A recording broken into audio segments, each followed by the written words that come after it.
మనమందరం కూడా గౌరవించుకుంటా ఉన్నాం. మన విజయవాడలో ఆవిష్కరిస్తూ ఉన్న ఈ మహాశిల్పం మన రాష్ట్ర చరిత్రలో సువర్ణాక్షరాలతో నిలిచిపోవడానికి మాత్రమే కాకుండా చరిత్రను తిరగరాసేలా వందల సంవత్సరాల పాటు స్ఫూర్తిని కూడా విగ్రహం ఇస్తూ పోతూ ఉంటుంది.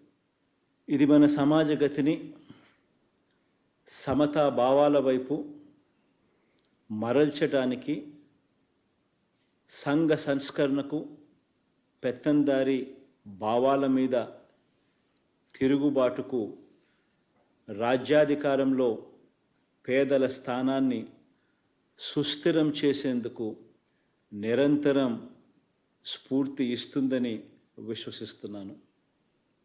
జై హింద్.